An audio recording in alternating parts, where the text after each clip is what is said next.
In the middle of the night, in the city of Makkah, 100 young men are standing outside a door. Armed, coordinated, waiting. Each one from a different tribe, each one holding a sword, and their plan is genius in its brutality. One man from every tribe, one simultaneous strike. So that no single clan could be blamed, so that no blood revenge was possible. So that the man on the other side of that door would simply disappear. But here is what those 100 men did not know. Could not know. The bed was already empty.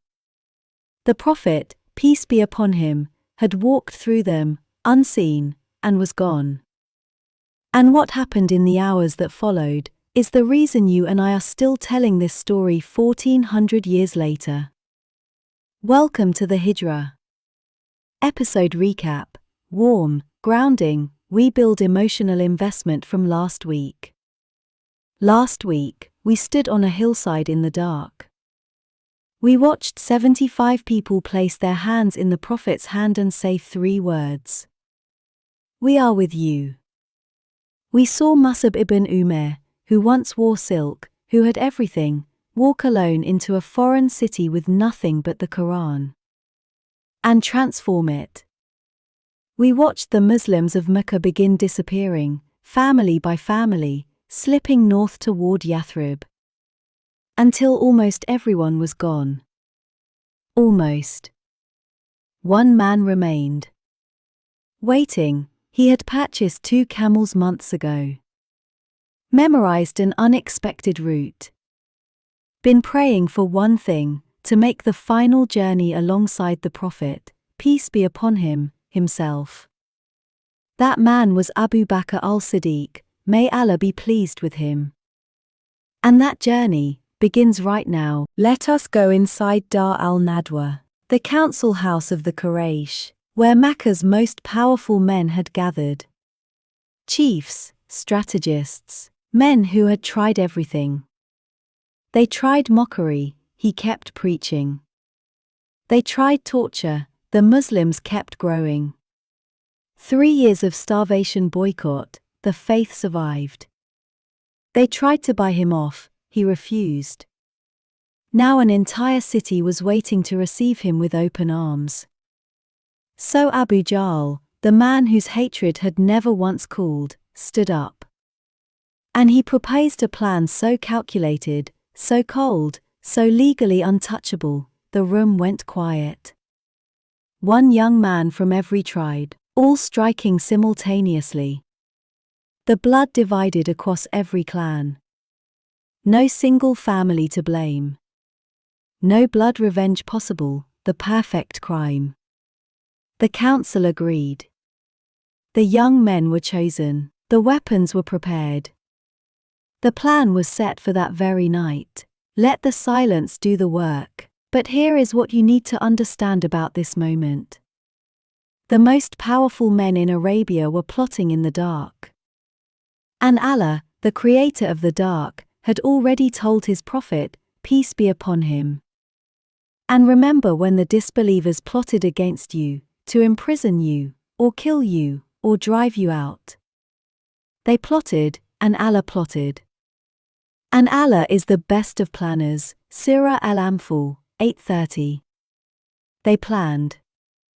And Allah planned. There is never, in the history of human plotting, a contest between those two that ends any other way. The Prophet, peace be upon him, knew. He called Ali ibn Abi Talib, may Allah be pleased with him. His cousin, his companion since childhood. One of the first believers. And gave him an instruction that required the kind of courage most people will never be asked to show. Sleep in my bed tonight. Wrap yourself in my green cloak. Do not be afraid, nothing harmful will reach you. Ali, may Allah be pleased with him, without hesitation, without negotiation, lay down in the Prophet's bed. In his cloak. Knowing armed men were positioned outside that very door, knowing they had come to kill whoever was in that bed. and he slept. This is what love looks like when it is absolute, not the love that says, I support you from a safe distance. The love that says, take my place. The walk, the Prophet, peace be upon him, stepped out of his door. The young men were there. Swords ready. Eyes fixed on the entrance, and he walked through them.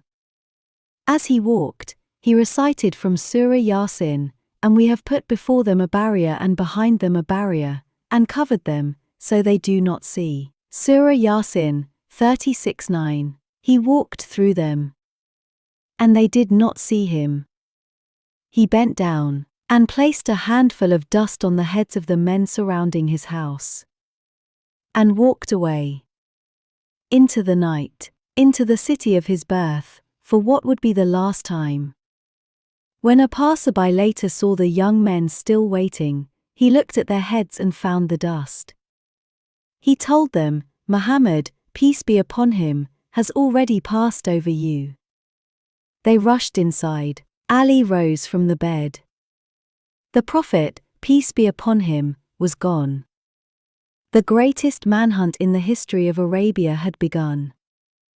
The Prophet, peace be upon him, made his way to Abu Bakr's house. He knocked on the door in the darkness. Abu Bakr, may Allah be pleased with him, opened it. And he knew immediately. He wept, not from fear, from joy. Because he had been waiting for this moment, preparing for it, praying that when the time came, he would be the one alongside the Prophet, peace be upon him, on this journey. He had purchased 2 strong camels months in advance, memorized a route going south, not north toward Yathrib, as everyone would expect, but south, toward a mountain, toward a cave. The Prophet, peace be upon him, asked about the camels. I will not ride except on a camel I have paid for. Even in the most urgent moment of his life. Even with armed men searching the streets. His character did not shift. In the cave as at the pulpit, in flight as in victory, he was the same man. They set out. Into the desert night. Moving south, toward the Cave of Thawr. Mount Thawr. A mountain south of Mecca. Rough, steep, hard to climb. At its summit, a small cave. Dark inside. Narrow. A man would have to bend to enter. Before they entered, Abu Bakr, may Allah be pleased with him, went in first. He cleared it. Checked every corner. Blocked every gap with pieces of his own clothing. When he had covered everything he could find, one hole remained, he covered it with his foot. And he told the Prophet, peace be upon him, it is safe. The Prophet, peace be upon him, entered, rested his head in Abu Bakr's lap, and slept. While the Prophet, peace be upon him, slept, something bit Abu Bakr, may Allah be pleased with him, on the foot. Through the hole he had covered with his own flesh. Burning. Venomous. Painful. He did not move. He did not flinch, he did not make a sound. Because the head of the Prophet, peace be upon him, was resting in his lap. And no pain on earth was worth disturbing that rest. Some scholars say his tears fell on the Prophet's face while he slept. The Prophet, peace be upon him, woke, asked what was wrong, and placed his blessed hand on the wound. The pain stopped. 2 men, taking care of each other. In the dark, in a cave. On the most dangerous night either of them had ever known. The trackers arrive. The Quraysh launched everything they had. 100 camels as reward, dead or alive. Arabia's best trackers deployed in every direction, reading footprints in the desert sand. And the trail led them south to the foot of Mount Thawr. They climbed. Build the tension slowly, step by step. Closer. Closer. Until their feet were at the entrance of the cave, Abu Bakr could hear them. The voices. The footsteps, stone crunching under sandal. He looked at the Prophet, peace be upon him, barely a whisper, O Messenger of Allah, if one of them looks down at his feet, he will see us. And the Prophet, peace be upon him, in a cave, surrounded by armed men, at the most vulnerable moment of his life, said, O Abu Bakr, what do you think of two people whose third is Allah? Sahih al-Bukhari. Not two alone in a cave. 3. And the third was Allah. If you do not aid him, Allah has already aided him. When the disbelievers drove him out, the second of two, when they were in the cave, he said to his companion, Do not grieve. Indeed Allah is with us. Seerah at Tawbah, 940. The trackers stood at the entrance. And then, something stopped them. A spider's web. Stretched across the entrance. Unbroken, undisturbed. As if no one had been inside for days. A dove's nest, with freshly laid eggs, at the foot of the entrance. No footprints. There is no one in there. If anyone had entered, the web would be broken. They turned back. Allah did not send an army. No thunder, no lightning, no parting of a sea. He sent a spider. Wove a web. And it was enough. Because when Allah protects, He does not always protect with what is impressive. He protects with what is sufficient. The Prophet, peace be upon him, made his way to Abu Bakr's house.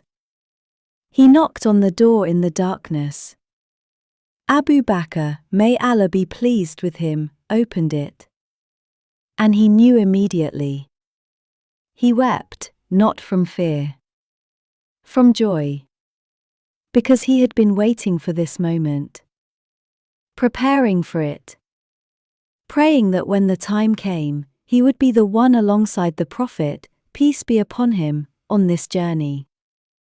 He had purchased 2 strong camels months in advance, memorized a route going south, not north toward Yathrib, as everyone would expect, but south, toward a mountain.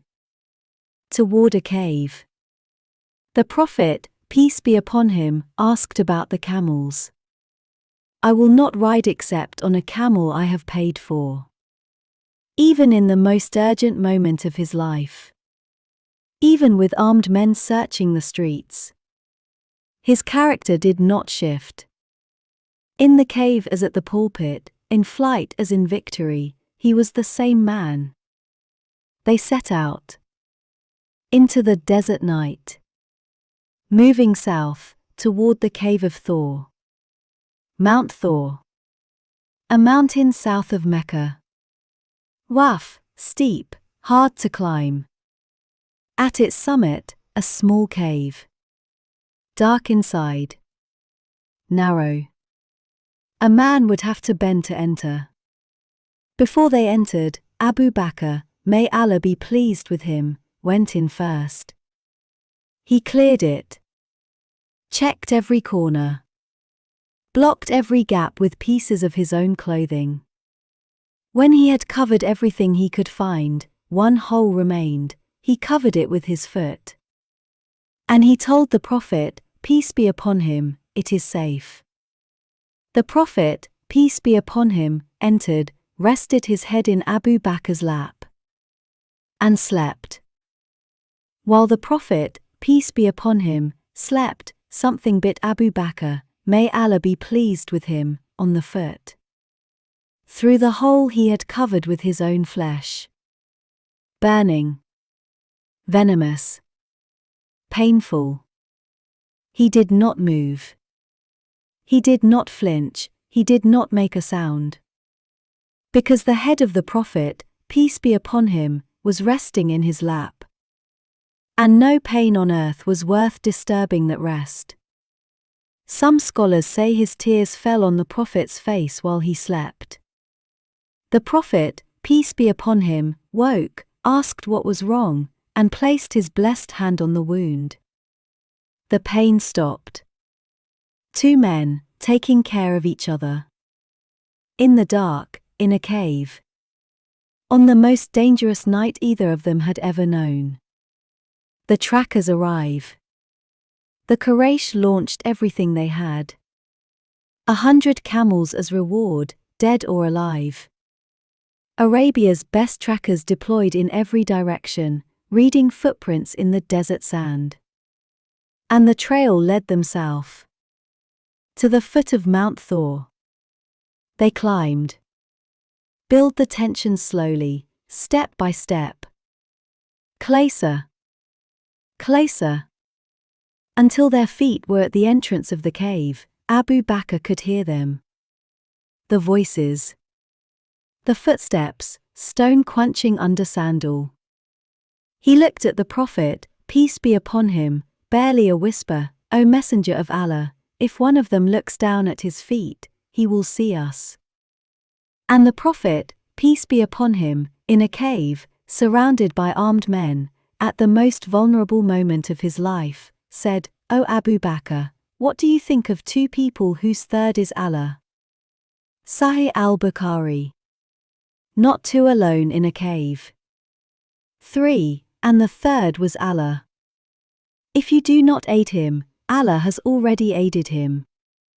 When the disbelievers drove him out, the second of two, when they were in the cave, he said to his companion, do not grieve. Indeed Allah is with us. Surah at-Tawbah, 940. The trackers stood at the entrance. And then, something stopped them. A spider's web. Stretched across the entrance. Unbroken, undisturbed. As if no one had been inside for days. A dove's nest, with freshly laid eggs, at the foot of the entrance. No footprints. There is no one in there. If anyone had entered, the web would be broken. They turned back. Allah did not send an army. No thunder, no lightning, no parting of a sea. He sent a spider. Wove a web. And it was enough. Because when Allah protects, He does not always protect with what is impressive. He protects with what is sufficient. After 3 nights in the cave, the search had moved away. The moment had come. They descended the mountain, 2 camels, 2 men, a trusted guide. Moving through terrain no Quraysh tracker would expect, along routes known only to desert people who had never been recruited into hatred. Along the way, small human moments the Seerah has preserved. A Bedouin woman named Ma'bad, living in a tent along the route, offered hospitality with almost nothing to give. 1 thin, exhausted goat. The Prophet, peace be upon him, with her permission, placed his hand on the goat and milked it, and it gave enough milk to fill every vessel in the tent, and more. Ma'bad had never met this man, but she watched him. And later, when her husband returned and asked about the stranger, she gave a description so precise, so full of reverence, that scholars have quoted it for 14 centuries as one of the most beautiful portraits of the Prophet, peace be upon him, ever recorded. The journey continued. Heat, sand, the vast silence of the Arabian desert. And then, on the horizon, the outskirts of Quba. Every morning for days, the Muslims of Yathrib had walked to the edge of the city, waiting, watching, hoping. Every afternoon, when the heat became unbearable, they went home. Until the day a man climbed to a high point and saw 2 figures approaching, and called out with a voice carrying everything he had ever prayed for. "He has come! He has come!" And the city of Yathrib, as a city, came out. Women onto their rooftops, children into the streets, men riding and on foot, and the sound that rose from that city, joy, relief, 14 years of waiting finally answered, was unlike anything those streets had ever heard. The Prophet, peace be upon him, entered Quba. He rested. With his own hands, he laid the first stones of the first mosque in Islamic history, Masjid Quba, and then continued into the heart of Yathrib, the city that would be renamed for him, al-Madinah al-Munawwara, the radiant city, Medina. The Prophet, peace be upon him, rode into Medina, and the city received him the way parched earth receives rain. Everyone wanted the honor of hosting him, every family, every home. "Stay with us, our home is yours."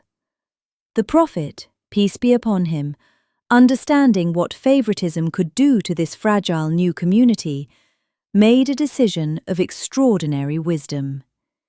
He loosened the reins of his she-camel, Kaswa. "Leave her, she is under divine command." Wherever she stopped, that would be where he stayed. Kaswa walked through the streets and stopped at an open plot owned by 2 orphan boys. The Prophet, peace be upon him, paid for the land. He would not accept it as a gift despite their insistence. And on that plot, in the heart of Medina, he built the Masjid al-Nabawi, the Prophet's mosque, the second most sacred place on earth. He built it with his own hands, carrying bricks alongside his companions, working in the heat, singing with the men who had left everything to follow him, not above the work, not directing from a throne, in the dust, carrying bricks, building the house of God with his own hands. After 3 nights in the cave, the search had moved away. The moment had come.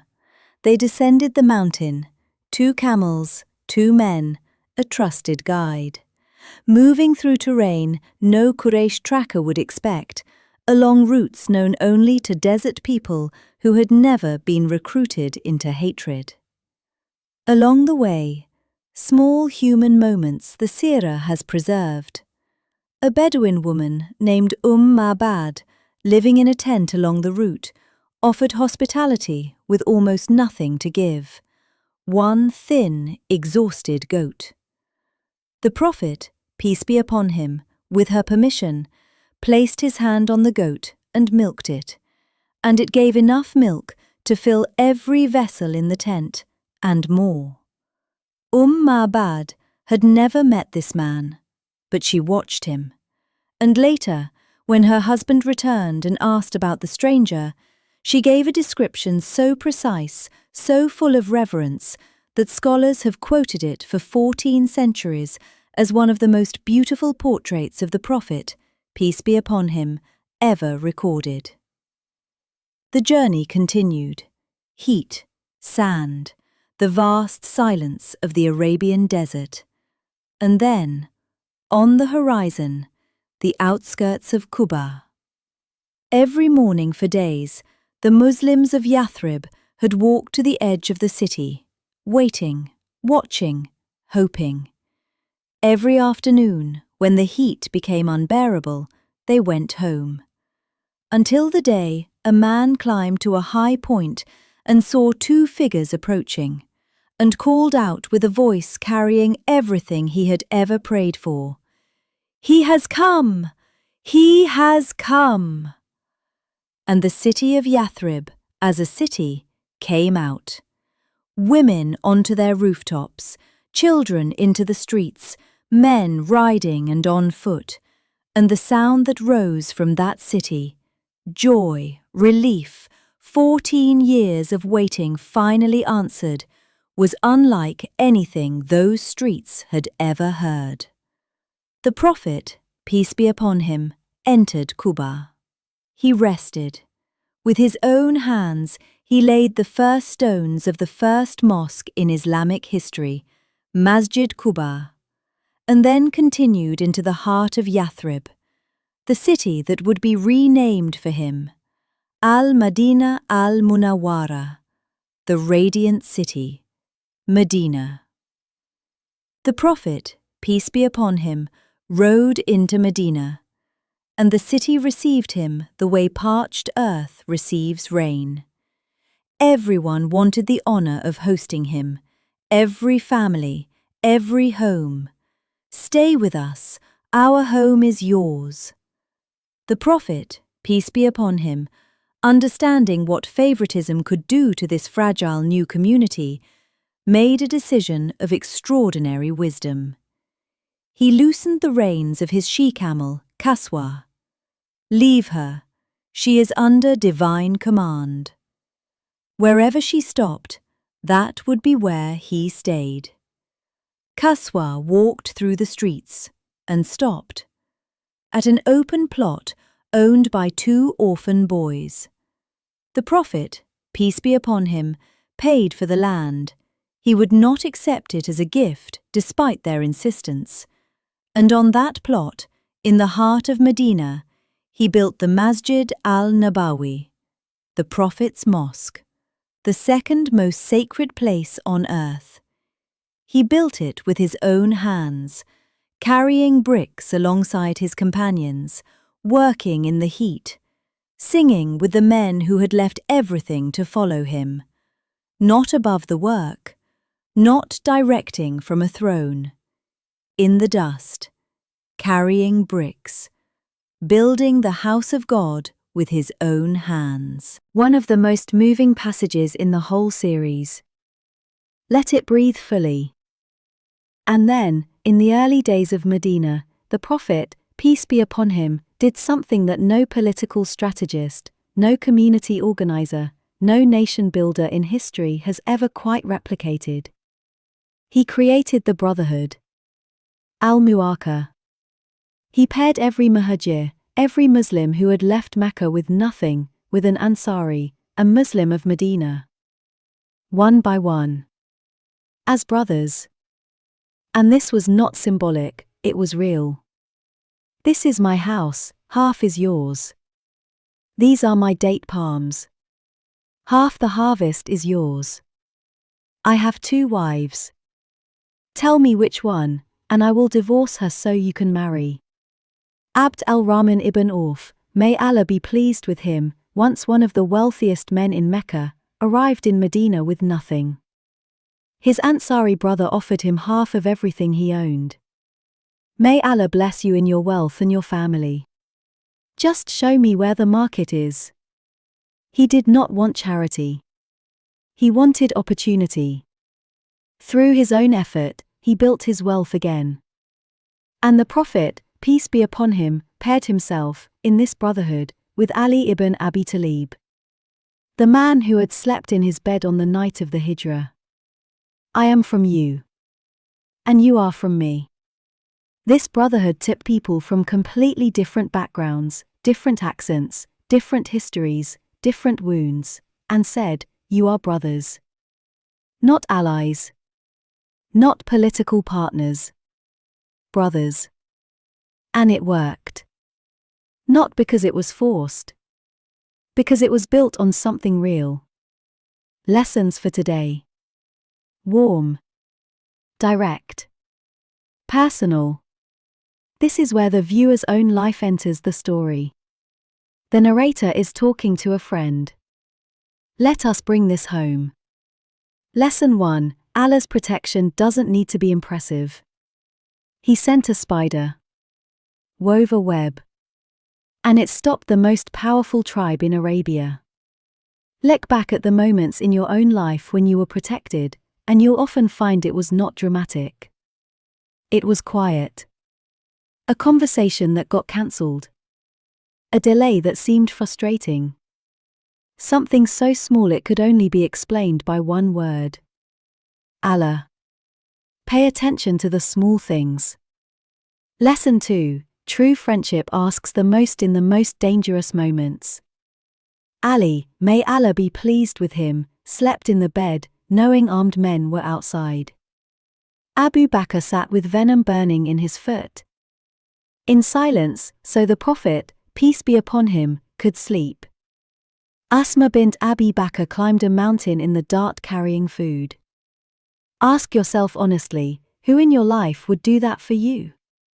And who would you do that for? That answer tells you everything about the quality of your bonds. Lesson 3. Do not grieve, indeed Allah is with us. These words were spoken in a cave, surrounded by enemies.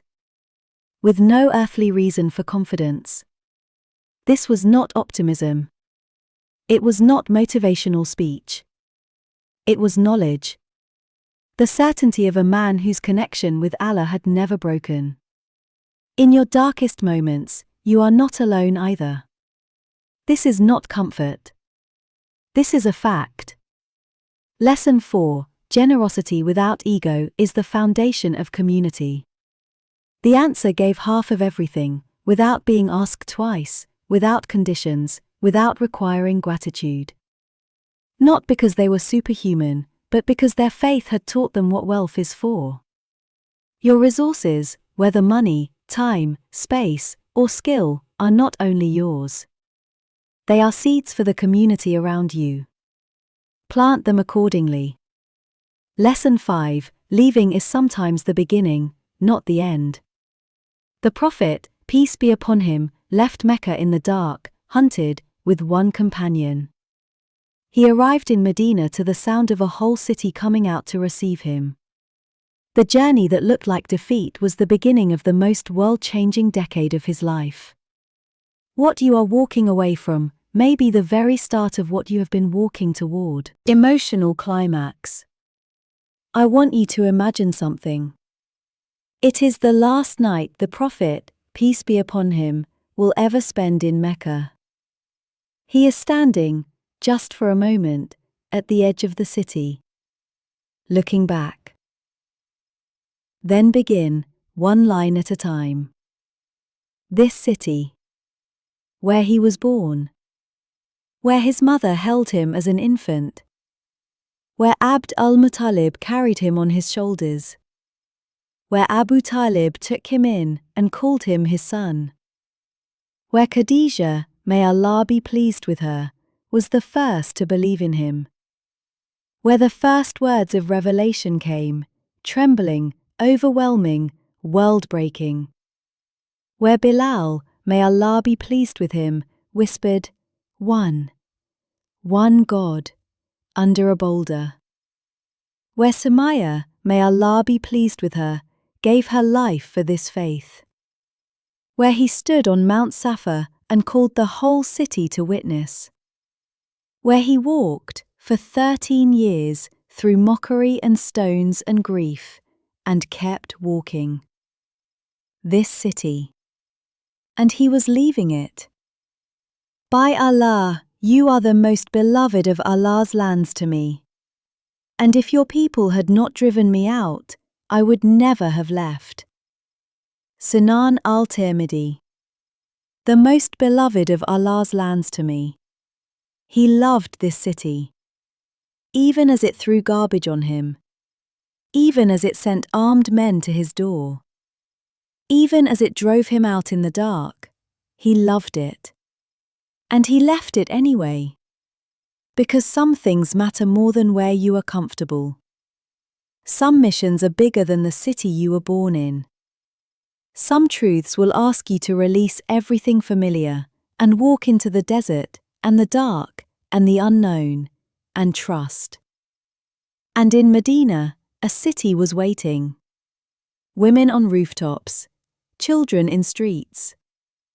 And somewhere in that city, 2 orphan boys owned a piece of land. Where a mosque would be built. Where a civilization would begin. The Hijrah is not just history. It is a principle, written in the footprints of one man in a desert, that when you walk for Allah's sake, He meets you on the other side. Warm, grounded, full of gratitude, leave them hungry for episode 8. Today, together, we traveled the most dangerous journey in Islamic history. We sat in Dar al-Nadwa as the Quraysh finalized their plan. We watched Ali sleep in the Prophet's bed, armed men waiting outside. We walked through the Quraysh unseen, as Surah Yasin was recited. We sat in the Cave of Thawr, a spider's web between the Prophet, peace be upon him, and death. We heard the most faith-filled words ever spoken in a moment of danger: "Do not grieve, indeed Allah is with us." We crossed the desert past Ma'bad's tent. We heard the cry ring out from Quba, "He has come."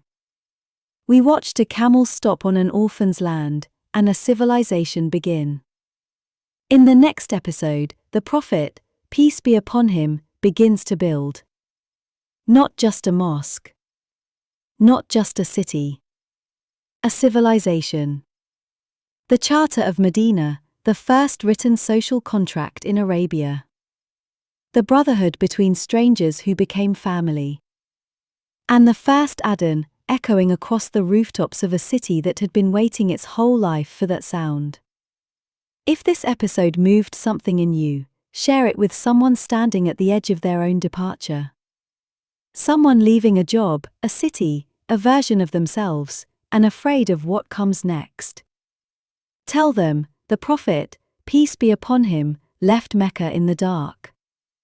And a whole city came out singing to meet him.